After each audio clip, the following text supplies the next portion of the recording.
மகிமைப்படுவதாக. நம்ம இன்று நான்காவது நாள் ஸ்டடிக்காக வந்திருக்கோம்.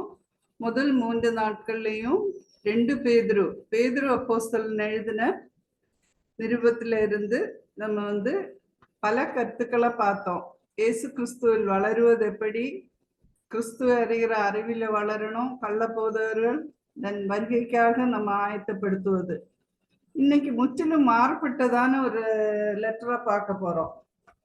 ஸோ அந்த அந்த கிறிஸ்துவில் வளருவது எப்படின்னு சொல்றதுக்கு நமக்கு பல குணநலன்கள் இருக்கணும்னு சொல்லி பார்த்தோம்.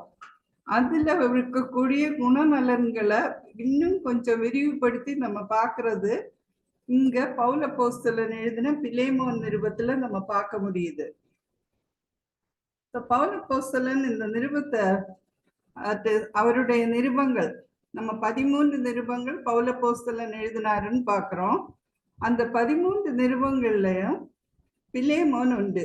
பிரிசன் எபிசல்ஸ், அவர் சிறைச்சாலையிலிருந்து எழுதின நிருபங்கள் 4: எபேசியர், பிலிப்பியர், கொலோசேயர், பிலேமோன். ஸோ இந்த பிலேமோன் சிறைச்சாலையிலிருந்து அவரால் எழுதப்பட்டது. அந்த ஒரே அதிகாரம் உள்ள புத்தகம் நம்ம வேதத்துல பார்க்கும்போது ஒரே அதிகாரம் உள்ள புத்தகங்கள் 5 காணப்படுது. பழைய ஏற்பாட்டுல ஒரே ஒரு புத்தகம் ஒபதியா, மைனர் ப்ராஃபிட்ஸ், சின்ன தீர்க்கதரிசிகள்ல ஒபதியாவின் புத்தகம். புதிய ஏற்பாட்டுல வரும்போது பிலேமோன், 1 யோவான், 2 யோவான், 3 யோவான், யூதா. இந்த 5 புத்தகங்கள்லையும் ஒரே ஒரு அதிகாரம் தான் காணப்படுது. இந்த பவுல் அப்போஸ்தலனை பற்றி நம்ம பார்க்கும்போது அவர் யாரு, எங்க இருந்து வந்தாரு, அவரை பற்றின டீட்டெயில்டு ரிப்போர்ட் நமக்கு இல்ல.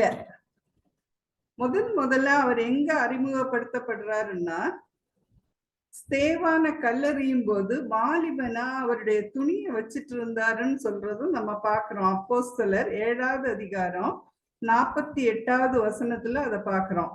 அப்பதான் முதலா இந்த பவுல் சவுலா அறிமுகப்படுத்தப்படுறாரு. அதுக்கு பிறகு 9வது அதிகாரத்துல பார்க்கிறோம். 9வது அதிகாரத்துல தமஸ்குவுக்கு போற வழியில தேவன் அவரை சந்திக்கிறார். முள்ளில் உதைக்கிறது உனக்கு கடினமான்னு சொல்றாரு. நீ துன்பப்படுத்துகிற இயேசு நானேன்னு அவர்கிட்ட பேசின அடுத்த நிமிஷமே அவர் கேட்கிறாரு, நான் என்ன செய்யணும்னு கேட்கிறாரு, என்ன செய்ய சித்தமா இருக்கிறீர்னு கேட்கிறாரு. கிறிஸ்தவர்களை துன்புறுத்தி அவர்களை கொலை செய்து சபையில் பிரச்சனைகளை செய்ய வேண்டும் என்று சென்ற ஒருத்தர் கடைசியில he became a prisoner for Christ. கிறிஸ்துவுக்காக அவரே ஒரு சிறையில் அடைக்கப்பட்டு துன்பங்களை சகித்து அடிபட்டு உதைப்பட்டு பல வேளைகள்லையும் துன்பங்கள், கப்பல் சேதம், நம்ம அப்போஸ்தலர் நடவடிக்கைகள்ல படிக்கும்போது அவருடைய வாழ்க்கையை பற்றி நம்ம படிக்கிறோம். ஆனா அவருடைய பேரண்ட்ஸ் பற்றியோ அவரை பற்றியோ ஒரு டீட்டெயில் ரிப்போர்ட் இல்லை. ஆனா அவரை பற்றி பிலிப்பியர் 3வது அதிகாரத்துல ஒரு பயோடேட்டா மாதிரி கொடுத்துடுறாரு. பிலிப்பியர் 3:5வது வசனம், நான் 8ஆம் நாளில் விருத்த சேதனம் அடைந்தவன், இஸ்ரவேல் வம்சத்தான், பென்யமீன் கோத்திரத்தான், எபிரேயரில் பிறந்த எபிரேயன், நியாய பிரமாணத்தின்படி நான் பரிசேயனா இருந்ததுனாலதான் கிறிஸ்தவர்களுக்கு எதிராக அவர் போர்க்கொடி பிடிச்சாருன்னு சொல்றதும் நம்ம பார்க்கிறோம். பக்தி வைராக்கியத்தின்படி சபையை துன்பப்படுத்தினவன். ஸோ இங்க ஒரு கன்ஃபெஷன், அவரே தன்னுடைய தவற எழுதியிருக்காரு. நியாய பிரமாணத்திற்குரிய நீதியின்படி குற்றஞ்சாட்டப்படாதவன். ஸோ அவர் ஏன் குற்றஞ்சாட்டப்படலைன்னா, ஏசு கிறிஸ்து அவரை சந்தித்ததுனால ஏசு கிறிஸ்துவனுடைய சுவிசேஷத்தை அவர் சுமந்து சபை உருவாவதற்கு அவர் காரணமா இருந்தார். ஏர்லி சர்ச்சஸ், அவரும் பேதுருவும் இந்த கல்லின் மேல் என் சபையை கட்டுவேன்னு சொன்னார், இந்த பாறையின் மேல். அந்த பேதுருவும் இவருமா தான் நம்ம அப்போஸ்தலர் நிருபத்துல பார்க்கிறோம் சபை உருவாவதற்கு காரணமா இருந்தவர்கள். ஸோ இவருடைய பேர் சவுல். சவுல் எபிரேய மொழி, ஹீப்ரூ நேம். அதனுடைய பொருள் prayed for, ஜெபிக்கப்பட்டவர். இவருடைய அம்மா அப்பா பற்றி நமக்கு சொல்ல எதுவுமே இன்ஃபர்மேஷன் இல்லை. ஒருவேளை அவங்க கூட ஜெபம் பண்ணி பெற்ற ஒருத்தரா இருக்கலாம். அதனால கர்த்தர் அவரை எடுத்திருக்கலாம் சொல்லி வேத பண்டிதர் சொல்றாங்க, prayed for. ஆனா பின்னால இவரை நம்ம எப்படி பார்க்கிறோம்னா பவுல்னு பார்க்கிறோம். பவுல் என்பது ஒரு கிரேக்க நேம்.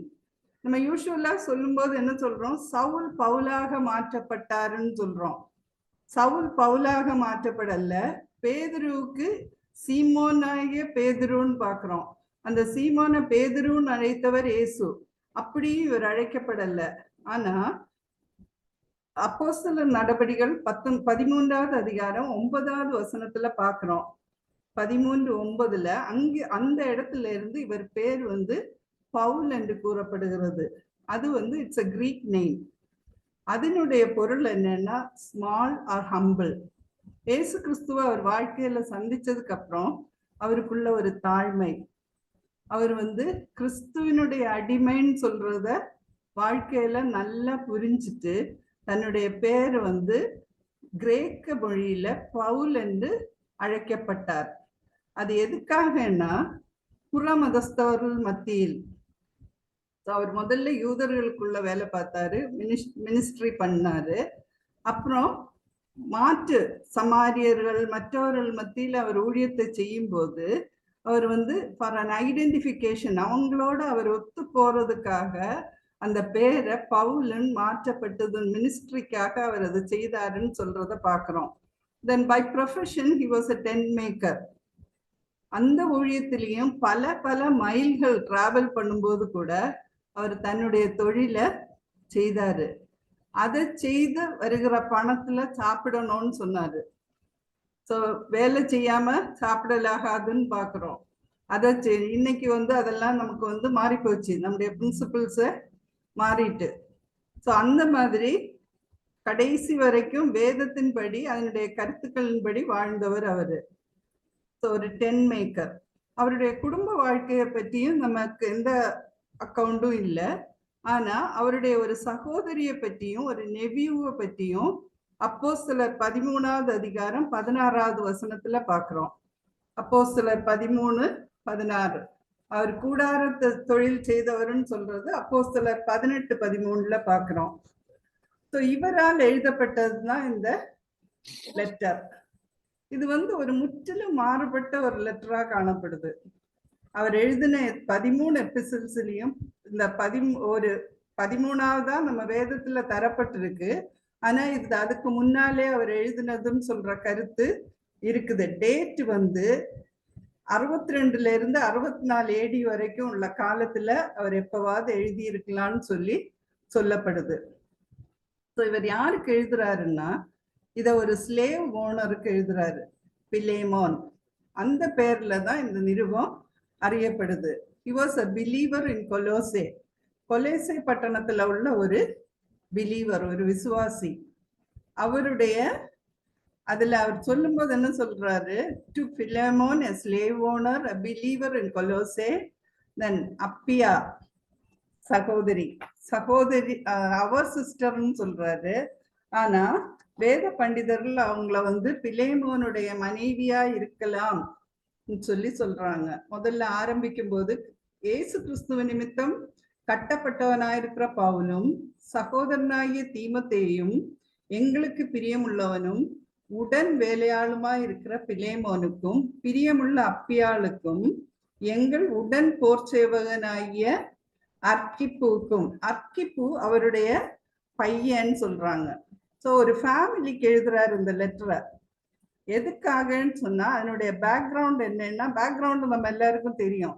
ஆனா இந்த பிலேமோன் நிருபத்தை நம்ம சபைகள்லயும் அவ்வளவா படிக்கிறது இல்லை, பிரசங்கத்துக்கும் பலரும் இல்லை, பொதுவா அதை எடுத்துக்கொள்ளப்படுறது இல்லை. இதுல ஒரு சின்ன நிருபம், இதுல நமக்கு படிக்கிற மாதிரி எதுவுமே இல்லையேன்னு சொல்ற ஒரு எண்ணம் தான் அந்த நிலைக்கு நம்ம தள்ளி இருக்கிறது. ஆனா அதுல ஆழமான கருத்துக்கள் இருக்குது. So to refresh others and reconcile with others, அதுவும் இதனுடைய கருத்தா காணப்படுது.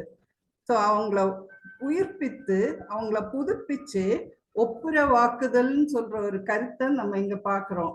ஒரு ஸ்லேவ் அவன் இதனுடைய பேக்ரவுண்ட்ல அந்த காலத்துல ரோமருடைய ஆட்சியில ஸ்லேவரி ரொம்ப பயங்கரமா இருந்தது. ஆனா இதை பவுல் ப்ரொட்டஸ்ட் பண்ணினதாவோ கிறிஸ்தவர்கள் இதை எதிர்த்ததாவோ எங்கும் சரித்திரம் இல்லை. அரசாங்கத்தின் கட்டளைகளுக்கு கீழ்ப்படிந்து அவங்களும் செயல்பட்டாங்க. கிறிஸ்தவர்கள் வீடுலயும் ஸ்லேவ்ஸ் இருந்தாங்க. ஸோ இந்த பிலேமோன் ஒரு வசதியானவர், அவருடைய வீட்டுல அவருக்கு நிறைய ஸ்லேவ்ஸ் இருந்ததுல ஒனேசிமு என்ற ஒரு ஸ்லேவ். அவன் என்ன பண்ணிட்டான்னா, அங்க ரொம்ப நாள் வேலை செய்துட்டு இருந்துட்டு அவர்கிட்ட இருந்து ஆக்சுவலா எதையோ எடுத்துட்டு அவரை விட்டு ஓடி போயிட்டான். ஜீவன் தப்ப அவன் ஓடி போனது வெகு தூரம், 1500 கிலோமீட்டர்ஸ் டிராவல் பண்ணி அவன் போயிருக்கான். போன இடத்துல, அதுதான் அதனுடைய ஷார்ட் சினாப்சிஸ். போன இடத்துல ரோம்ல போய் சேர்ந்தான். ரோம்ல இந்த பவுல் அப்போஸ்தலன் சிறைச்சாலையில இருக்காரு. சிறைச்சாலையில இருந்தவர்களோட இவனும் சிறையில அடைக்கப்படுறான். அங்க இயேசு கிறிஸ்துவ அவர் இவனுக்கு அறிமுகம் பண்றாரு. அவன் ஒரு புது மனுஷனா மாறுறான். அவனுடைய பேருக்கும் ஒரு பொருள் இருக்குது. பிலேமோன், பிலேமோன் சொல்றதுனுடைய பொருள் லவ்விங் அண்ட் அஃபெக்ஷனேட், ரொம்ப அன்புள்ளவனும் அஃபெக்ஷனேட்டான பர்சனும் சொல்றத நம்ம பார்க்கிறோம். இந்த ஒனேசிமுடைய பேருக்கு பொருள் என்னன்னா யூஸ்ஃபுல் அண்ட் ப்ராஃபிட்டபிள், உபயோகம் உள்ளவனும் ப்ராஃபிட்டபிள், அவன் லாபத்தை வரவக்கூடியவனும் சொல்றது. இங்க நம்ம பிலேமோனுடைய ஒரு ஓவர் வியூ பார்க்குறோம். இது நோட்ஸ் உங்க கையில வரும்போது நீங்க இதை கிளியரா படிக்கலாம். So written from prison, Paul's letter. என்னுடைய பேக் ஸ்டோரி என்னன்னா ஸ்லேவரி. அந்த ஸ்லேவ்ஸ் எப்படி நடத்தப்பட்டாங்க, அவங்க எப்படி இருந்தாங்கன்னு சொல்றத பற்றி சொல்லியிருக்கு. வசனம் 1-7 வரைக்கும் ஓப்பனிங் ப்ரேயர், அடுத்தது 8-20 வரைக்கும் பால்ஸ் ரிக்வெஸ்ட், அடுத்தது அவர் அதை முடிக்கிறாரு. அதனுடைய பெனடிக்ஷன், அவர் ஆசீர்வாதத்தை சொல்லி கன்க்ளூடிங் ரிமார்க்ஸ் சொல்லி முடிக்கிறாரு. ஸோ இதுல ஜீசஸ் ஃபாலோவர்ஸ், அவருடைய பார்ட்னர்ஸ், அவருடைய கிரேஸ், அவருடைய லவ், கிருபை, அன்பை பற்றி எல்லாம் நம்ம பார்க்கிறோம்.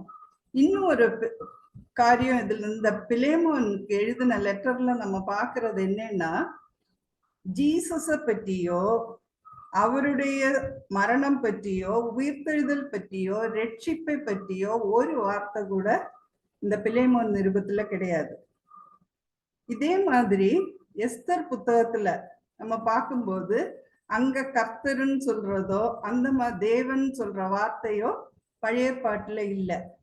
இங்க பவுல் எழுதின எல்லா நிருபங்கள்லயும் இயேசு கிறிஸ்துவை பற்றி சொல்லியிருப்பாரு. இயேசு கிறிஸ்துவோடைய ஊழியத்தோட அவர் இணைந்து இயேசுவோட இணைந்து ஊழியம் செய்தாருன்னு எங்கேயும் நம்ம பார்க்கல. சபையை துன்பப்படுத்த ஆரம்பிச்சவர். ஆனா அவர் இந்த மீதி 12 நிருபங்கள்லயும் அதை எழுதியிருப்பாரு. இந்த நிருபத்துல மட்டும் அதை பற்றி சொல்லல. This is a very personal letter. ஒரு குடும்பத்துக்கு ஒருத்தருக்கு அவர் எழுதின பர்சனல் லெட்டர். அந்த லெட்டர் பர்சனலா இருந்தா கூட அதனுடைய தன்மையை புரிந்துட்டு தான் அதை வேதாகமத்துல அன்னைக்கு இணைத்திருக்காங்க. அதுல என்ன கூறப்பட்டிருக்கிறதுன்னு சொல்லிட்டு நம்முடைய ஆவிக்குரிய வாழ்க்கைக்கு பிரயோஜனம் இருக்கிறதுனாலதான் அது இன்னைக்கு சேர்க்கப்பட்டிருக்கிறது. இதுல உள்ள தீம்ஸ் என்னன்னா கிறிஸ்டியன் பிரதர்ஹுட், கிறிஸ்தவ சகோதரத்துவம், கருப்பொருட்கள். அடுத்தது forgiveness and reconciliation, reconciliation மன்னிப்பும் நல்லிணக்கமும், இல்லைன்னா ஒப்புரவாகுதல். டிரான்ஸ்ஃபர்மேஷன் ஆஃப் ஃபெய்த், நம்பிக்கையில் மாற்றம். இந்த ஒனேசிமு கர்த்தரை அறியாதவனா இருந்தான். ஒரு கிறிஸ்துவ வீட்டுல அடிமையா இருந்ததுக்கு அப்புறம் கூட அவன் இயேசு கிறிஸ்துவை அறியாதவனாக இருந்தான். He needed a prison to know about Jesus. இயேசு கிறிஸ்துவ அறிகிறதுக்கு, இயேசு கிறிஸ்துவ தன்னுடைய வாழ்க்கையில அவன் ருசிக்கிறதுக்கு அவனுக்கு ஒரு சிறைச்சாலை தேவைப்பட்டது. 1500 கிலோமீட்டர் உயிர் தப்ப ஓட வேண்டியதா இருந்தது. அவ்வளவு தூரம் போய் அந்த சிறைச்சாலையில பவுலின் வழியாக he needed a mentor. பல வேளைகள்லையும் நம்ம வாழ்க்கையில துன்பங்களை சகிக்கும் போது, துன்பத்தினோடு கடந்து போகும்போது நமக்கு அது எதுக்காக இதுன்னு சொல்றது புரியாது. ஒனேசிமு ஓடி போகும்போது இதை நினைச்சு பார்த்திருக்க மாட்டான். அவனுக்கு வேண்டியது பிலேமோன்ட்ட இருந்து தப்பி போயிடணும். ஏன்னா அவன் தவறு செய்துட்டான், அவன் எதையோ திருடிட்டான்னு சொல்றத நம்ம பாக்குறோம். பைபிள்ல ரெக்கார்டட் இல்ல, சொல்லப்படுறது அப்படிதான். ஏன்னா பவுல் சொல்றாரு, அவன் எதையாயிலும் உனக்கு தரணும்னு இருந்தா நான் அதை உனக்கு திரும்ப தரேன்னு சொல்றாரு. அதனால there is a transformation of faith. அவனுடைய நம்பிக்கையில மாற்றம். அவன் இயேசுவினுடைய பிள்ளையா மாற்றப்படுறான். So he needed a prison. பல வேளைகள்லையும் துன்பங்கள் நமக்கு தேவை, பிரச்சனைகள் நமக்கு தேவை. இல்லைன்னா என்னைக்குமே வாழ்க்கை ஸ்மூத்தா போயிட்டு இருந்ததுன்னா நாமும் தேவனை விட்டு தூரமாக போகக்கூடிய சூழ்நிலைகள் வரும். அதனால தேவன் அனுமதிக்கிறது. வாழ்க்கையில பிரச்சனைகள் ஏராளம் ஏராளம். ஏன் தேவன் எனக்கு இதை செய்தார்? நான் எல்லாத்துலயும் அவரை சார்ந்துதானே இருந்தேன். பல வேளைகள்லையும் நம்ம யோசிக்கலாம், இல்ல, ஆனா he has a purpose. அவருக்கு ஒரு நோக்கம் இருக்குதுன்னு சொல்றத நம்ம இந்த பிலேமோனுடைய வாழ்க்கையில, ஒனேசிமுடைய வாழ்க்கையில இருந்து தெரிந்து கொள்ள முடியுது. அவனுடைய நம்பிக்கையில மாற்றம். அடுத்தது slavery and freedom in Christ. அடிமைத்துவம் இயேசுவில் விடுதலையும். பாவத்துல மரித்த நம்ம அதேதான் இங்க ஒப்பிடுறாரு. அதுல இருந்து நம்ம விடுதலை யாரால பெற்றோம்னா இயேசு கிறிஸ்துவினால பெற்றோம்.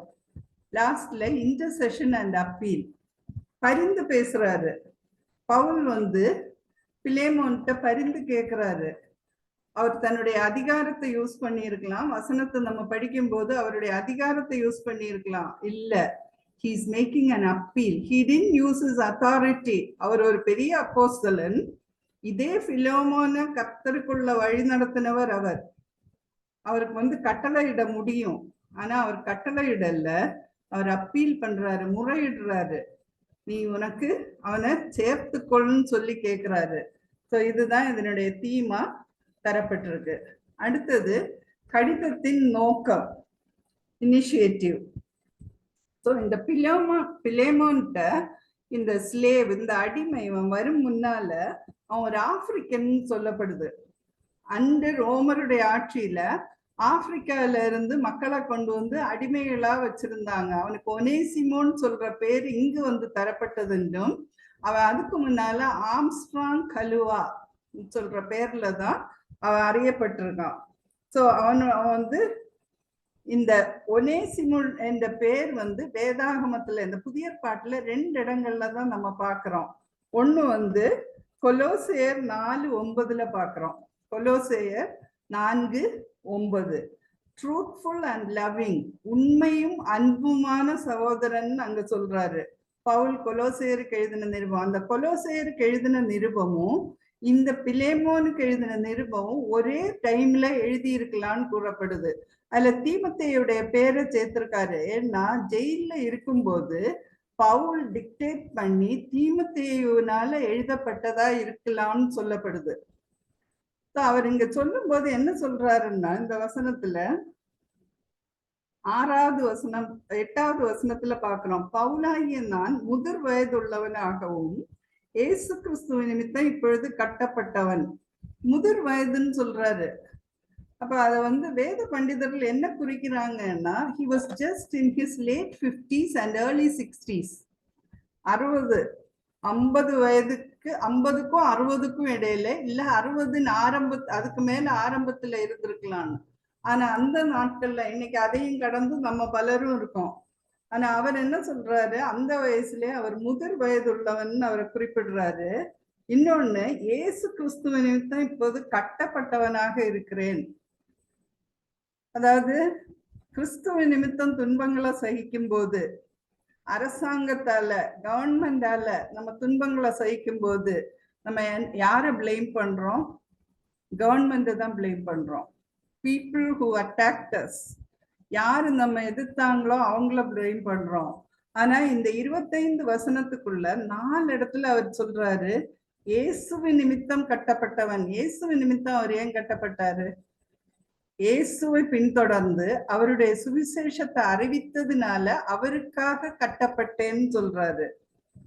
8வது வசனத்திலையும் இயேசு கிறிஸ்துவ இப்பொழுது கட்டப்பட்டவனா இருக்கிறேன்னு சொல்றாரு. 10வது வசனத்துல கட்டப்பட்டிருக்கையில் நான் பெற்ற என் மகனாகிய ஒனேசிமுக்காகன்னு சொல்றாரு. அதாவது சிறைச்சாலையில் இருக்கும்போது கிறிஸ்துவுக்குள் வழி நடத்தப்பட்ட அந்த ஒனேசிமை தன்னுடைய மகனாக ஏற்றுக்கொள்றாரு. He was the mentor throughout. அதுக்கப்புறம் அவனுடைய லைஃப்ல ஹி வாஸ் இஸ் கார்டியன். நம்ம இந்த பேப்டிசம் கொடுக்கும்போது ஞான பெற்றோர், ஞானத்தாய், ஞான தகப்பன்னு வைக்கிறாங்க.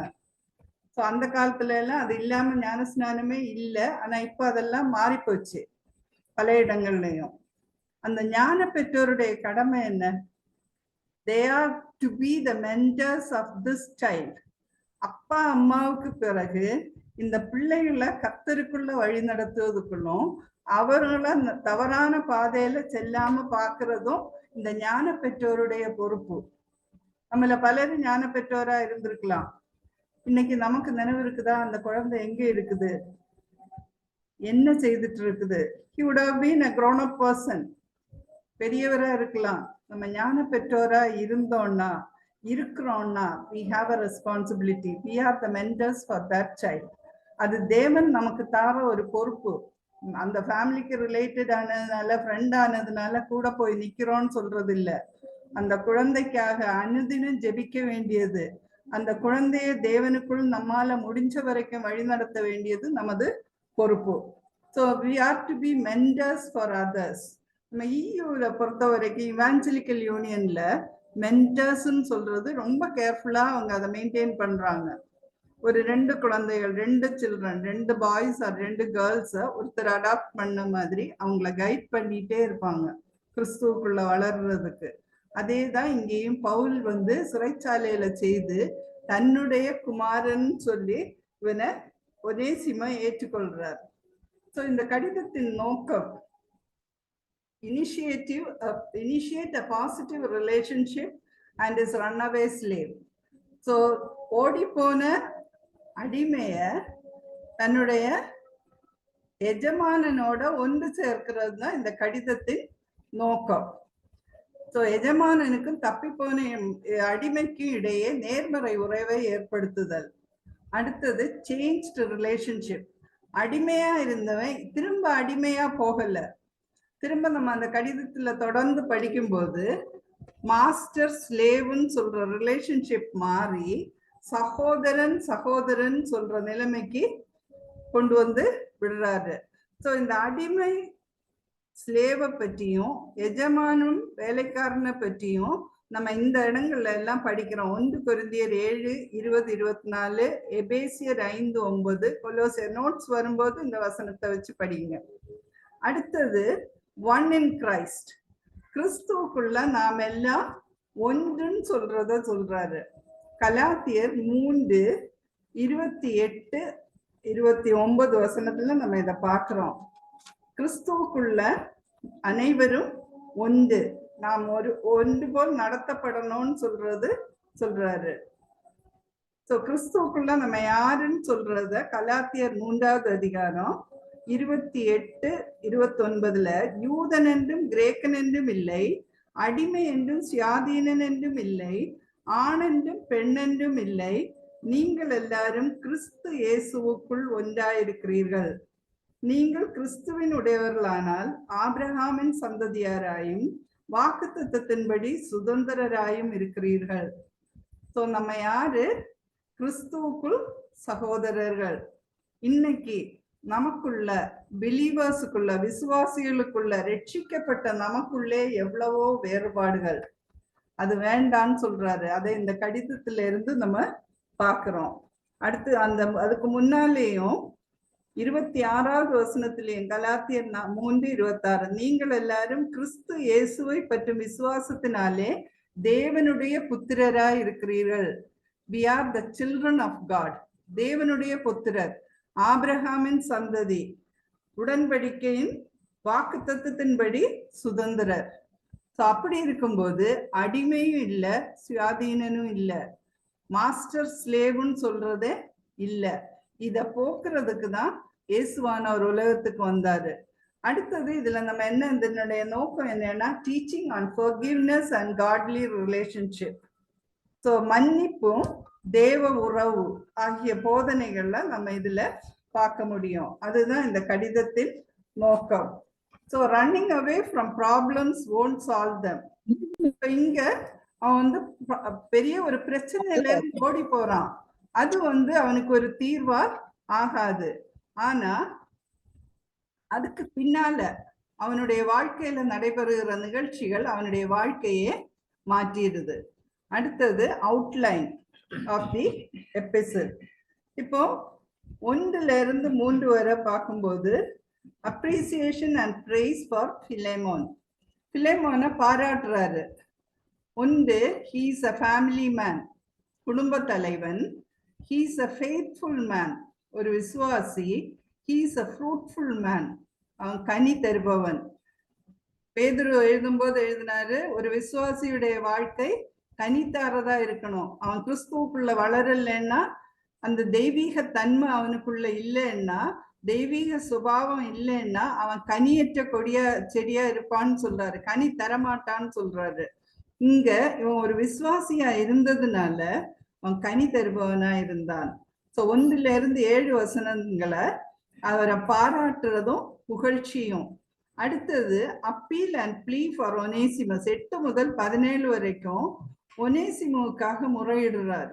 முறையிட்டு வேண்டுதலும் செய்யறாரு. 8-10 வரைக்கும் பார்க்கிறோம் ஷோ கைண்ட்னஸ். அடுத்தது useless turns useful and acceptance, ஏற்றுக்கொள்ளும்படியான வேண்டுதல். அடுத்த பார்ட்ல 18-25 வரைக்கும் கேரண்டி அண்ட் ரிமைண்டர், உத்தரவாதமும் நினைப்பூட்டுதலும். என்ன உத்தரவாதம் கொடுத்தாரு? அதை நம்ம வசனத்துல பாக்குறோம். அந்த வசனத்துல அவர் என்ன சொல்றாருன்னா, அவன் ஏதாகிலும் தவறு செய்திருந்தா, பவுலாகி 18வது வசனம், அவன் உமக்கு யாதொரு அநியாயம் செய்ததும் உம்மிடத்தில் கடன்பட்டதும் உண்டானால் அதை என் கணக்கிலே வைத்து கொள்ளும். ஸோ இந்த பேங்க்ல எல்லாம் நம்ம வந்து லோன் எடுக்கும் போது ஷூரிட்டி போடுற மாதிரி இங்க இவர் ஷூரிட்டியா நிக்கிறாரு, கேரண்டி கொடுக்குறாரு. நான் அனுப்புறேன், நீ அவனை சகோதரனா ஏற்றுக்கொள், ஆனா அவன்கிட்ட வந்து உனக்கு ரீபே பண்றதுக்கு எதுவுமே இல்லை. I will do that. இததான் பிதா தன்னுடைய குமாரனை அனுப்பி நமக்கு செய்தாரு. So he's giving guarantee. இந்த பார்ட்ல 18-21 உத்தரவாதமும் நினைப்பூட்டுதலும். அடுத்த வசனத்துல என்ன சொல்றாரு? பவுலாகிய நான் இதை என் சொந்த கையாலே எழுதினேன். அங்க ஒரு ட்ரீட்டி, உடன்படிக்கை சைன் பண்ண மாதிரி சொல்றாரு. நான் அதை செலுத்தி தீர்ப்பேன். ஹி கிவ்ஸ் அஷூரன்ஸ், கண்டிப்பா நான் அதை செலுத்தி தீர்ப்பேன். நீ அவன்கிட்ட அதை எதிர்பார்க்காத, அவன்கிட்ட இல்ல, நான் அதை செலுத்தி தீர்ப்பேன்னு சொல்றாரு. நீர் உம்மைத்தாமே எனக்கு கடனாக செலுத்த வேண்டும் என்று நான் உமக்கு சொல்ல வேண்டியதில்லையே. சோ இந்த பிலேமோன் இயேசு கிறிஸ்துவ அறியறதுக்கு காரணமா இருந்தவர் பவுல் தான். அதனால you are not indebted to me, அது நான் சொல்லல. இப்ப என்ன சொல்றாரு? ஐ ஆம் இண்டெட்டட் டு யூ, நான் உனக்கு கடனாளியா இருக்கிறேன். யாருக்காக? ஒனேசிமுக்காக. அடுத்தது 22-25 வரைக்கும் சொல்ல வேண்டியவைகளை கன்க்ளூஷன் சொல்லி முடிச்சு ஆசீர்வாதமும் சொல்லி முடிச்சிடுறாரு. ஸோ இதுல மூணே கேரக்டர்ஸ் தான் நம்ம மெயினா பாக்குறோம். ஒன்னு வந்து பிலேமோன் த மேன். ஸோ அவனை என்ன சொல்றாரு? He is a generous man, தாராள குணமுடையவன். எதுக்காக? ஹி ஸ்பெண்ட், அவனுடைய ஃபெய்த் மட்டும் இல்ல, அவனுடைய பொருளையும் அவன் வந்து ஊழியர்களுக்காக செலவு பண்ணினான்னு சொல்றத நம்ம பாக்குறோம். 6வது வசனத்துல, உங்களில் உள்ள சகல நன்மைகளும் தெரியப்படுகிறதுனாலே உம்முடைய விசுவாசத்தின் அந்யோன்யம் கிறிஸ்து இயேசுவுக்காக பயன்பட வேண்டும் என்று வேண்டுதல் செய்கிறேன். 7வது வசனத்துல, சகோதரனே, பரிசுத்தவான்களுடைய உள்ளங்கள் உம்மாலே இளைப்பாறினபடியினால். So whatever the people needed, மினிஸ்ட்ரியில இருக்கிறவங்க மற்ற விசுவாசிகளுக்கு he was a supporter, தேவையானத. இது நம்ம வாழ்க்கையில நம்ம ஒவ்வொரு லைனும் comes back to us. நம்ம யோசித்து பார்ப்போம், நம்ம யாருக்கு சப்போர்ட்டர்? பிரச்சனையில இருக்கிறவங்களுக்கு, வாழ முடியாத மக்களுக்கு, பசியில பட்டினியில வாடுறவங்களுக்கு ஆர் வி சப்போர்ட்டர்ஸ்? நம்ம விசுவாசம் கிரியையோட இருக்குதா, நம்ம விசுவாசம் கிரியை இல்லாம இருக்குதா? ஸோ இந்த இடத்துல அவரை பற்றி சொல்லும்போது அன்பையும் விசுவாசத்தையும் சந்தோஷமும் ஆறுதலும், ஸோ டபுள் அப்ஜெக்டிவ்ஸா சேர்த்துட்டே போறாரு. பிலேமோனை பற்றி பேசும்போது லெட்டர் எழுதும்போது சொல்றாரு. So he is Paul's supporter, பவுலினுடைய உடன் வேலையாள், ஃபெல்லோ லேபரர். அடுத்தது அவர் வீட்டுல ஹவுஸ் சர்ச். அன்னைக்கு இருந்த யூதர்களுக்கு சினகாக இருந்தது, ஆனா கிறிஸ்துவை ஏற்றுக்கொண்டவர்களுக்கு ஆராதனைக்கு இடம் கிடையாது. அவங்க வீடுகள்ல சிறு சிறு கூட்டங்களாக, அதாவது 2 அல்லது 3 பேருன்னு சொன்னது மாதிரி சில வேளைகள்ல 3 பேர் தான் இருக்கும்னு சொல்றாங்க, சில வேளைகள்ல 3 குடும்பங்கள் தான் இருக்கும். அந்த மாதிரியான இடங்கள்ல ஹவுஸ் சர்ச்சஸ். இதை நம்ம அப்போஸ்தலர் நடவடிக்கைகள் படிக்கும் போதும் பார்த்தோம். யார் யாருடைய வீட்டுல, கொர்நேலியு வீட்டுல நடந்ததை பார்த்தோம், லிதியாளுடைய வீட்டுல பார்த்தோம். ஸோ இந்த மாதிரி ஹவுஸ் சர்ச்சஸ் அந்த காலத்துல சபைகள் ஆரம்பிக்கும் முன்னால, சர்ச்சஸ் கட்டப்படும் முன்னால விசுவாசிகள் ஒன்று கூடி ஜெபித்தது வீடுகள்ல தான். ஆனா வர வர நாட்கள்ல churches were built, properties were bought, கோடி கோடியா லேண்ட்ஸ். இன்னைக்கு நம்ம நாட்டை பொறுத்த வரைக்கும் நம்ம பார்க்கும்போது புற நாடுகள்ல இருந்து, ஃபாரின் கண்ட்ரீஸ்ல இருந்து மிஷினரிஸ் வந்தாங்க. அவங்களுக்கு இருந்த அனைத்தையும் விற்று இங்க கொண்டு வந்து நமக்கு ஊழியத்தை செய்தாங்க, பொருட்களை வாங்கினாங்க, பிளேசஸை வாங்கினாங்க, ஆலயங்களை கட்டினாங்க, பள்ளிக்கூடங்களை கட்டினாங்க, ஹாஸ்பிட்டல்ஸை கட்டினாங்க. இன்னைக்கு நம்ம என்ன பண்றோம்? அது அவ்வளவுத்தையும் எப்படி எந்தெந்த வழிகள்ல திருட முடியுமோ திருடி சேர்க்கிறோம், அந்த பிளேசஸை விற்கிறோம். கிடைத்த பிளேசஸ் இன்னைக்கு கவர்மெண்ட் திருப்பி எடுக்கிற சூழ்நிலைகள் நடக்குது. மதுரையில இப்ப நடந்த recent incident, acres of land. So இந்த மாதிரி இந்த பொருட்கள் வர வர பண ஆசை எல்லா தீமைக்கும் வேறு. பணம் தீமை இல்லை, ஆனா பண ஆசை, போதும் என்கிற மனம் இல்லாததுனால. So a day may come when we'll have to go back to the house churches. நம்ம ஆலயங்களை இழந்து நிற்கக்கூடிய நாட்கள்ல திரும்ப நம்ம வீட்டு சபைகளுக்கு செல்ல வேண்டிய நாட்கள் வரலாம். நம்முடைய விசுவாசத்தை நம்ம காத்து கொள்ளலைன்னா அவ்விதமான சோதனைகளையும் நம்ம சந்திக்க வேண்டியது வரலாம். ஸோ இவருடைய வீட்டுல ஒரு ஹவுஸ் சர்ச் இருந்தது. அடுத்தது அவருடைய ஃபேமிலி. ஸோ மனைவி, அந்த அம்மா அப்பியால்னு சொல்றாங்க, சன் அர்கிப்பு. ஸோ இதை எதுக்காக இவங்களையும் சேர்த்து எழுதுறாரு? This is something that's going to affect the family. அந்த குடும்பத்தை முழுதுமா அஃபெக்ட் பண்ண போகுது. அந்த குடும்பத்துல இருந்து ஓடி போன ஸ்லேவ் இப்ப திரும்ப வாரான். திரும்ப வரக்கூடிய ஸ்லேவை கொல்லக்கூடிய உரிமை கூட அந்த மாஸ்டருக்கு உண்டு, பழைய அந்த ஸ்லேவரி இதுல. ஆனா அது செய்யக்கூடாதுன்னு சொல்றதுக்காக அந்த வீட்டுல உள்ள எல்லாருடைய ஒப்பீனியனையும் வேணும்னு சொல்றதுக்காக 3 பேரையும் அட்ரஸ் பண்ணி லெட்டர் எழுதுறாரு. நம்முடைய வீடுகள்ல தீர்மானங்கள் எடுக்கும் போது, is it one man show, or is it one lady show, or is it the show of the children? No. ஒரு கிறிஸ்டியன் ஃபேமிலின்னு சொல்லும்போது தேர் ஷுட் பி யூனிட்டி. நாம் எடுக்கும் தீர்மானங்கள் கிறிஸ்துவின் பாதத்துல வச்சு ஒன்னா சேர்ந்து எடுக்கணும். எந்த ஒரு காரியத்தை செய்யும் முன்னாலும் குடும்பமா சேர்ந்து ஜெபிக்கணும். தனித்தனியா ஜெபித்து கர்த்தர் எனக்கு இதை காட்டினாரு, நான் அதனால இதை செய்யறேன்னு சொல்றது இல்லை. So we have to sit together, work together, learn from the word of God together. கர்த்தர் நம்ம எல்லாருடைய உள்ளங்கள்லையும் ஒரு சமாதானத்தை தாராரா, கர்த்தர் நம்மோட பேசுறாரா, அந்த அளவுக்கு நம்ம குடும்பமாக வளரணும். இன்னைக்கு பல குடும்பங்கள்லயும் குடும்ப ஜெபம் இல்லை. பிள்ளைகள் ஒரு டைம்ல வராங்க, பெற்றோர் ஒரு டைம்ல வராங்க, வேலைக்கு போறாங்க, இங்க ஒர்க் ஃப்ரம் ஹோம் முடிக்க முடியல, பிள்ளைய ஹோம்ஒர்க் முடியல. ஒரு டீன் பாயுடைய பேரண்ட் என்கிட்ட சொன்னாங்க, ஜெபத்துக்கு கூப்பிட்டா நான் இன்னும் ஹோம்ஒர்க் முடிக்கலம்மா, நான் வர முடியாது. எவ்வளவு நேரம் பேரண்ட் வெயிட் பண்ணுவாங்க? So you should set a time. இந்த டைம்ல நம்ம வீட்டுல ப்ரேயர், அப்போ கண்டிப்பா நம்ம எல்லாரும் அந்த இடத்துல அசம்பிள் ஆகணும். ஜெபம் இல்லாம காரியங்களை செய்யும் போது, குடும்பமா நம்ம இணைந்து செயல்படாம வரும்போது பிரச்சனைகளை சந்திக்க வேண்டிய சூழ்நிலைகள் வரலாம். ஸோ இந்த பிலேமோன் நிருபத்திலிருந்து அதிகமா காரியங்கள், எல்லா வேதத்துல முழுதும் சொல்லக்கூடிய காரியங்களை பவுல் அப்போஸ்தலன் ஒரே அதிகாரத்துல சமரைஸ் பண்ணி சொல்லியிருக்காரு. அடுத்தது அப்ரிசியேஷன் அண்ட் எக்ஸார்டேஷன்.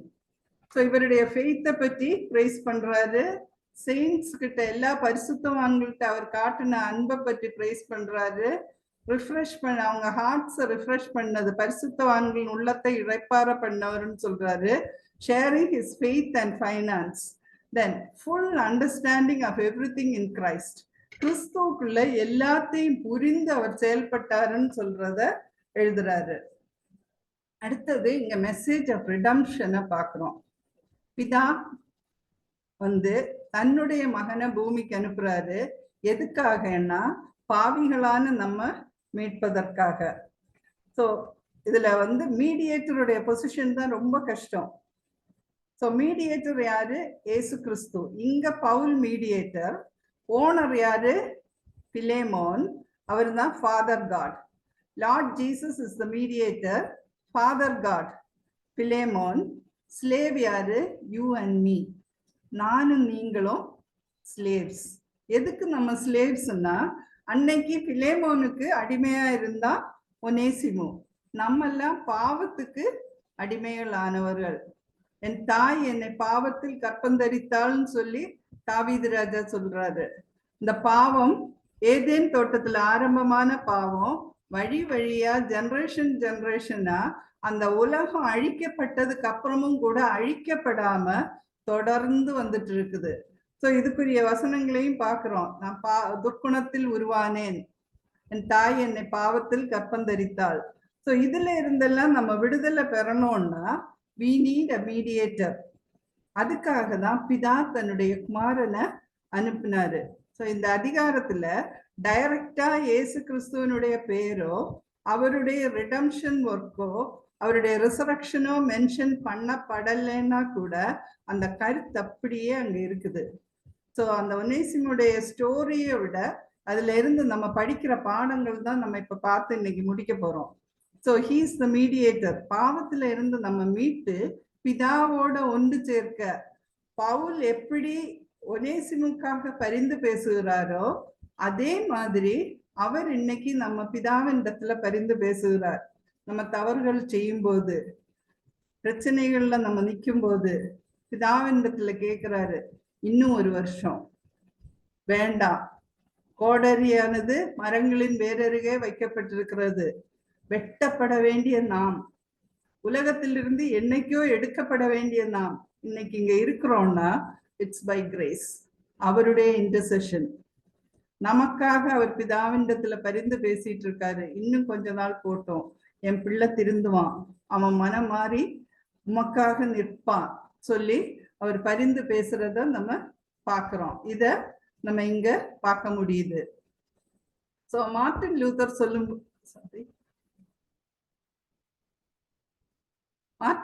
சொல்லும்போது சொல்றாரு, what Christ did for us with God the Father, thus Paul also does for Onesimus with Philemon. So Jesus Christ நமக்காக பிதாவினிடத்துல எதை செய்தாரோ அததான் பிலேமோன்ட்ட நீ செய்யணும்னு சொல்லி பவுல் கேட்கிறாரு. Paul acts as a mediator. இதான் நம்ம இந்த நிருபத்துல பாக்குறோம். ஸோ இந்த மேப்ல பார்க்கும்போது கொலோசே இந்த கர்சர் வைக்கிற இடத்துல இருக்குது. ரோம் எங்க இருக்குதுன்னா சோஃபார் 1500 கிலோமீட்டர்ஸ் தப்பி ஓடி இருக்கான். ஸோ பாவத்தை செய்யும் போது தேவனுடைய சமூகத்தை விட்டு நம்ம விலகி விலகி போயிட்டே இருப்போம். இவனும் தவறு செய்யாம இருந்திருந்தான்னா பிலேமோனுடைய வீட்டுலதான் இருந்திருப்பான். ஆனா தவறு செய்ததுனால அந்த அவனுடைய சமூகத்துல இருக்க முடியாம, அந்த முகத்தை பார்க்க முடியாம, நான் எப்ப மாட்டிக்கிடுவனோ, இதேதான் ஒரு பாவியினுடைய மனப்பான்மையும். தேவனுடைய சமூகத்துல நம்மால நிக்க முடியாது. கிறிஸ்துவனுடைய பிரசன்னத்தை நம்ம அனுபவிக்க முடியாது. நம்ம வாழ்க்கையில அது சின்ன பாவமா இருக்கலாம், பெரிய பாவமா இருக்கலாம். நாமே யோசித்து பார்ப்போம். ஏதாவது ஒரு தப்பு பண்ணிட்டு அவர் சமூகத்துல நம்ம ஜெபிக்க முழங்கால் ஊனும் போது நம்ம எப்பவும் போல ஜெபிக்க முடியுமா? முடியாது. அவருடைய பிரசன்னத்தை நம்மால உணர முடியாது. ஸோ அந்த மாதிரியான சூழ்நிலை வரும்போது நம்ம அவரை விட்டு வெகு தூரமா போயிட்டே இருப்போம். அங்க ஒரு பவுல். ஸோ நம்ம தேவனை விட்டு வெகு தூரமா போயிட்டு இருக்கும்போது அங்க நமக்காக காத்து நிற்கிறவர் இயேசு சுவாமி. ஸோ அந்த பிரச்சனைகள்ல இருந்து நம்ம வெளியே கொண்டு வர்றதுக்காக, சமாதானத்தை ஏற்படுத்துவதற்காக, இரு திறத்தாரையும் ஒன்று சேர்ப்பதற்காக பூமிக்கு வந்தவர் தான் இயேசு சுவாமி. அதே இடத்தை தான் பவுல் இங்க எடுத்திருக்காரு. ஸோ அன்பினால யோவான் 3:16 சொல்ற மாதிரி தேவனுடைய அன்பு அவ்வளவு பெரிதா இருந்ததுனால தன்னுடைய சொந்த குமாரனை பூமிக்கு அனுப்பி நம்ம ஒருத்தர் கூட கெட்டு போக கூடாதுன்னு சொல்றதுக்காக அவர் அனுப்பினாரு. தென் ஐ forgive you. இததான் பிலேமோன்ட்ட இருந்து பவுல் எதிர்பார்க்கிறாரு. அந்த ஸ்லேவை நீ மன்னிச்சிரு. மன்னிக்கணும்னா யூ நீட் கம்பேஷன். உனக்கு மனதுருக்கம் இருக்கணும். தவறு செய்த ஒருத்தரை மன்னிக்கணும்னா நமக்கு மனதுருக்கம் இருக்கணும். ரைச்சியஸ்னஸ், நம்ம நேர்மையா இருக்கணும். நம்ம நேர்மையா இருந்தாதான் இதை செய்ய முடியும். அடுத்தது என்கரேஜ்மெண்ட். நம்ம அவங்கள திரும்ப அந்த வழிக்கு அவங்க போகாதபடி, நம்ம கிட்ட வர ஆத்மாக்களா இருந்தாலும் சரி, நம்ம வழியா இயேசுவை அறிந்தவங்களா இருந்தாலும் சரி, அவங்க மேல நமக்கு மனதுருக்கம் இருக்கணும். நமக்குள்ள ஒரு நீதி இருக்கணும். நம்ம அவங்கள என்கரேஜ் பண்றவங்களா இருக்கணும். That's the duty of a mentor. Forgiveness is unlocking the door to set someone free. So ஒருத்தரை விடுதலை ஆக்குறதுக்கு நம்ம கதவை திறக்கிறதான் forgiveness. And realizing that you were the prisoner. Realizing that you were the prisoner. ஒரு காலத்துல நானும் இது மாதிரி அடிமையா இருந்தவன் தான். ஒரு காலத்துல நானும் கட்டப்பட்டவனா இருந்தவன் தான். மேக்ஸ் லுக்காடோன்னு சொல்ற தேவ மனிதன் சொல்றாரு. ஸோ அந்த மாதிரி இருந்த நான் இன்னைக்கு கதவை திறந்து கொடுக்கறது தான் என்னது forgiveness. ஸோ அடுத்தது கேரக்டரிஸ்டிக்ஸ் ஆஃப் ஒனேசிமஸ். ஒனேசிமன் தன்மைகள் அடிமை, தவறிழைத்தவன், தன்னை காத்துக்கொள்ள தப்பி ஓடினான். அவனுக்கு அப்ப வேற ஒன்றும் தோணல. ஸோ அந்த இளைய குமாரன் எப்படி ஓடினானோ அப்பாவை விட்டு, அவன் தவறு பண்ணிட்டான், ப்ராப்பர்ட்டியை ஃபுல்லா வாங்கிட்டான், தப்பி ஓடினான். தென் ஃபவுண்ட் ஜீசஸ் த்ரூ பால். பவுலின் வழியாக இயேசுவை கண்டு கொண்டான். முதல்ல நான் சொன்னது மாதிரி he needed a prison. He needed to do a long journey. எதுக்காகன்னா இயேசு கிறிஸ்துவை கண்டுகொள்ள. ஸோ அது அவனுக்கு he got an opportunity, second chance. அவன் அந்த வீட்டுல இருக்கிற வரைக்கும் இயேசு கிறிஸ்துவை தெரிந்து கொள்ளல. அந்த வீட்டுல ஹவுஸ் பிரேயர் நடந்தது. ஒரு நீதிமானான மனுஷன் இருந்தாரு, பரிசுத்தவான்களுக்கு உதவி செய்யற ஒரு குடும்பம். ஆனாலும் அந்த இடத்துல அவனுக்கு தேவனை தெரிந்து கொள்ள, இயேசு கிறிஸ்துவை தெரிந்து கொள்ள முடியல. So he needed to run away. எவ்வளவு கஷ்டப்பட்டிருப்பான் அந்த காலத்துல டிராவல் பண்ணும்போது. and he needed a prison and he needed a mentor. So பவுலின் ஆவிக்குரிய மகன் சொல்லப்படுறாரு. faithful and beloved brotherன்னு கொலோசியர் 4:9 சொல்றாரு. அடுத்தது he accepted Paul's proposal. என்னன்னா பவுல் சொல்றாரு நீ திருப்பி போ, அங்கே இருந்துடலான்னு பாக்குறாரு. ஆனா ஒனேசிமுட்ட சொல்றாரு இல்ல, யூ ஷுட் கோ பேக். அதை ஏற்றுக்கொள்ளக்கூடிய மனசும் ஒனேசிமுக்கு இருந்தது. ஏன்னா அண்டைய சூழ்நிலையில இப்படி ஓடி போன ஒரு அடிமை திரும்ப வந்தா கொல்லப்படலாம். அந்த எஜமான் என்ன நினைக்கிறானோ அதை செய்ய முடியும். and he became useful. அவனுடைய பேருக்கு எதிராக வாழ்ந்தவன். பல வேளைகளிலும் நாமும் நம்முடைய குணங்களுக்கு, நம்முடைய பேருக்கு எதிராக வாழ்ந்து கொண்டிருக்கலாம்.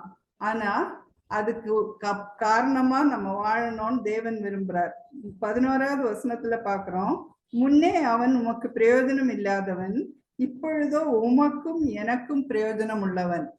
ரெண்டு பேருக்கும் பவுலே நினைக்கிறாரு நம்ம வச்சுக்கிடலாமான்னு நினைக்கிறாரு. ஆனாலும் இல்ல, அவன் சேர வேண்டிய இடம் பிதாவின் சன்னதி. ஒரு பாவி போய் சேர வேண்டிய இடம் பிதாவின் சன்னதி. அதனால அவன் அங்க போய் சேரணும்னு சொல்லி பிலேமோன்ட்ட அனுப்புறாரு. அடுத்தது நம்ம பிலேமோன்ல இருந்து கற்றுக்கொள்ளும் பாடங்கள். வீடு தேவனுடைய வாசஸ்தலம், தேவ மகிமைக்காக பயன்படுத்த வேண்டும். டைம் இல்லை, குயிக்கா போயிடுறேன். நம்ம இதை யோசித்து பார்ப்போம். நம்முடைய வீடு தேவன் வசிக்கிற இடமாக இருக்குதா?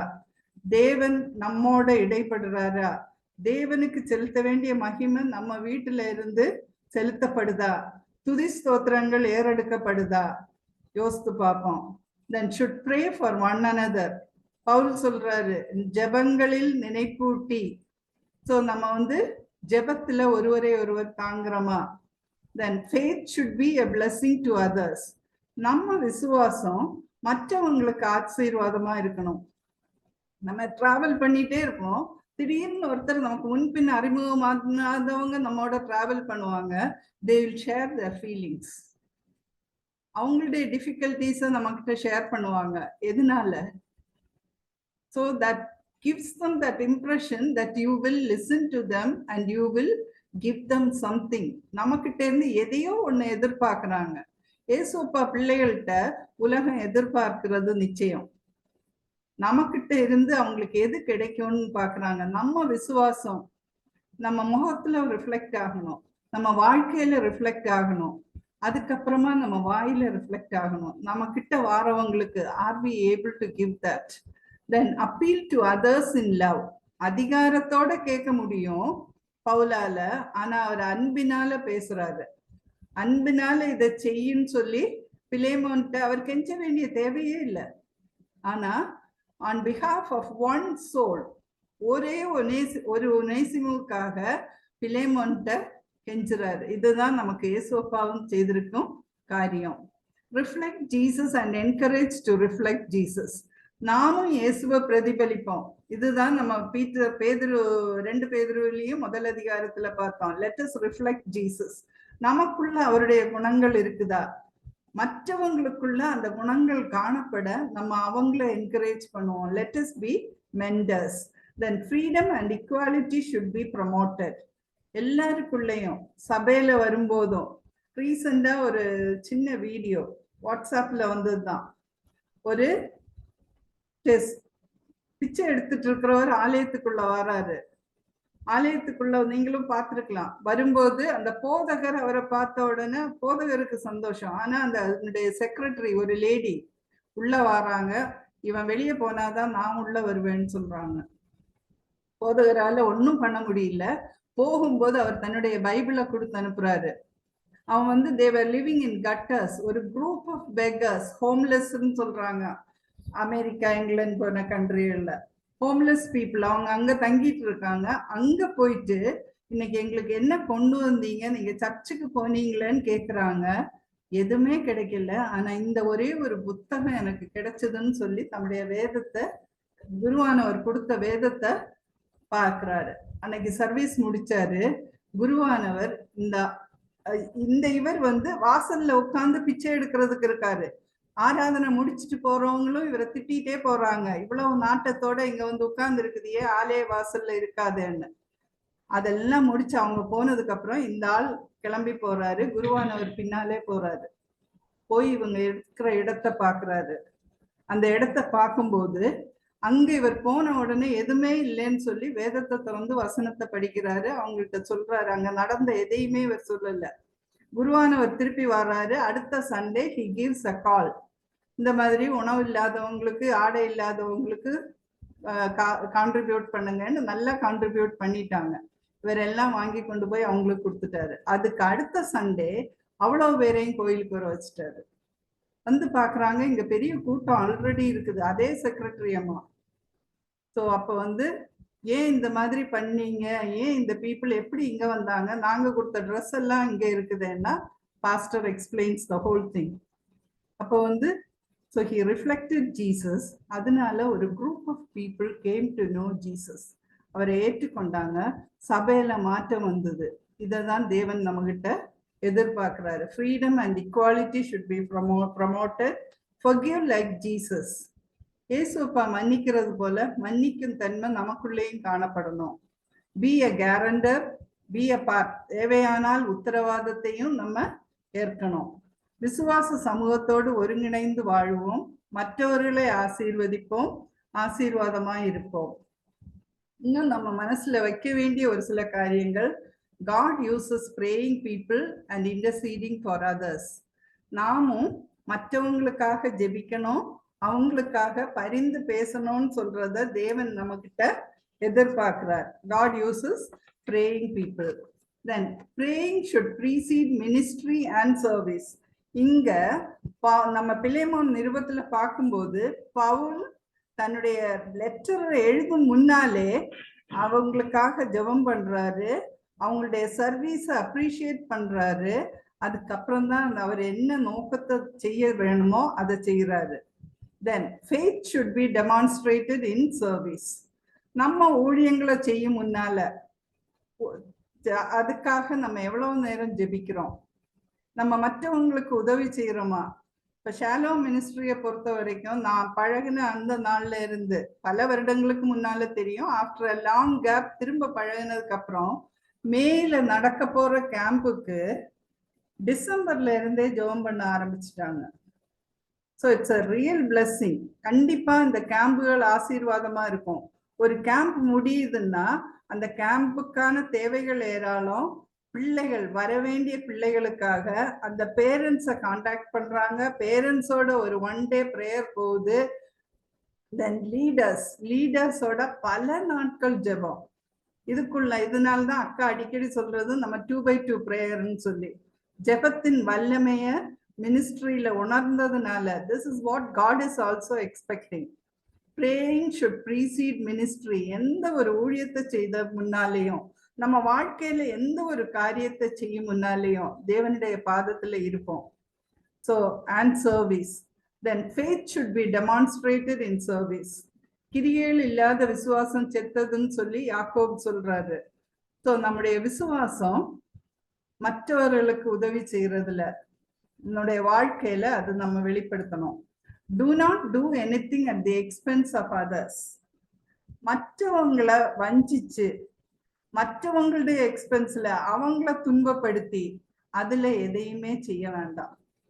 அதுக்கு தேவையே இல்லை. இன்னைக்கு there are demands. இதை கொடுங்க, அதை கொடுங்க, எங்களுக்கு இது தேவை. We can present our needs, but at the same time don't do anything at the expense of others. நம்ம கையில இருக்கிறத முடிஞ்சா கொடுப்போம்.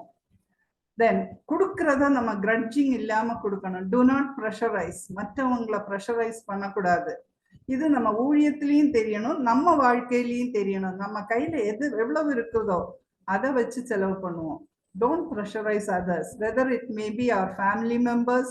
இன்னைக்கு சீனியர் சிட்டிசன்ஸா இருக்கிற நமக்கு என்ன இன்கம் இருக்குதோ அதுக்குள்ளால நம்ம வாழ்வோம். நம்ம பிள்ளைகளை எதிர்பார்க்க வேண்டாம். தேவன் நமக்கு காரியங்களை தந்திருக்கிறார்.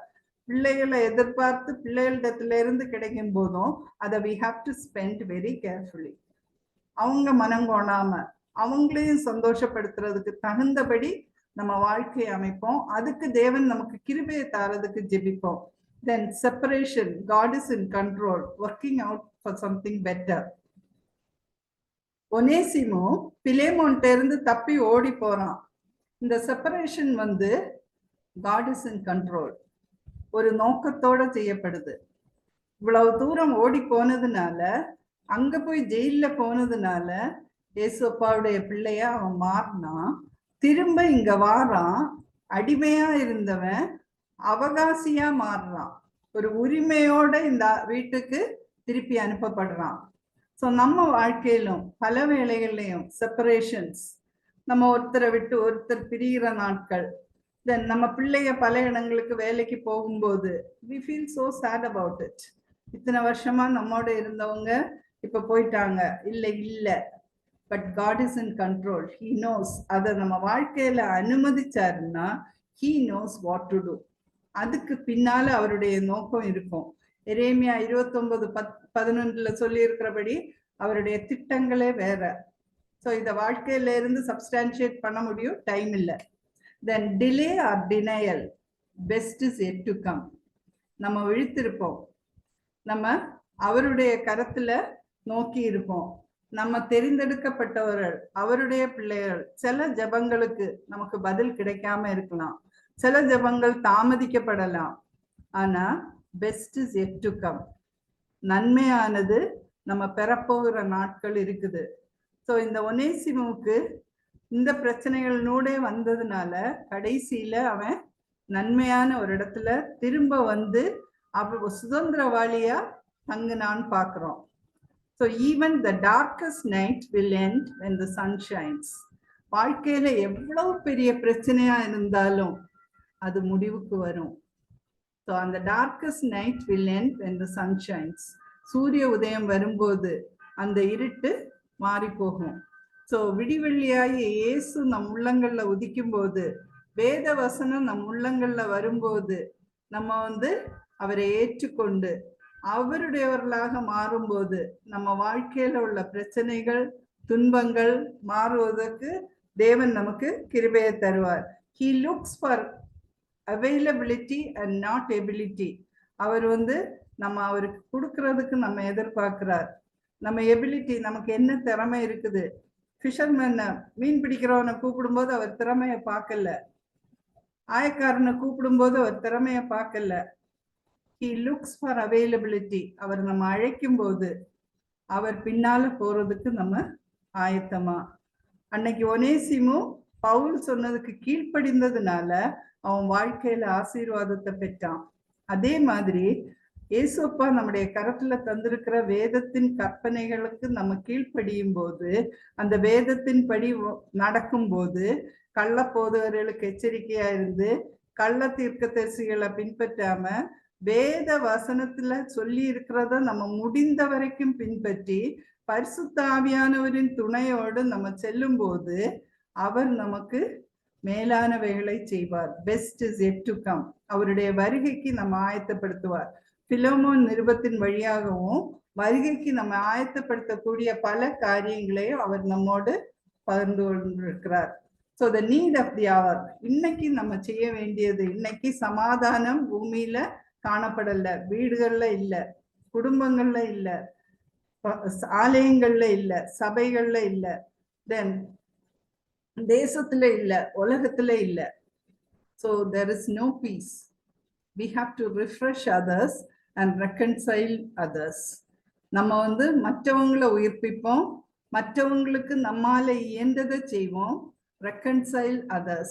யாரோடையாவது நமக்கு பகைகள் விரோதங்கள் நமக்குள்ளே, நம்ம சகோதரர்களுக்குள்ளே, நம்ம குடும்பத்துக்குள்ளே, கணவன் மனைவிக்குள்ள, அப்பா பிள்ளை அம்மா பிள்ளைகளுக்குள்ள பிரச்சனைகள், நம்ம உள்ளத்துல கசப்பு, எந்த கசப்பு இருந்தாலும் கர்த்தரிடத்துல அறிக்கையிடுவோம். ஏசப்பா அதை நெட்ட இருந்து எடுத்துருங்க, எனக்கு இன்னார் மேல கசப்பு இருக்குது, என அந்த கசப்பு என் மனதில இருந்து எடுங்க.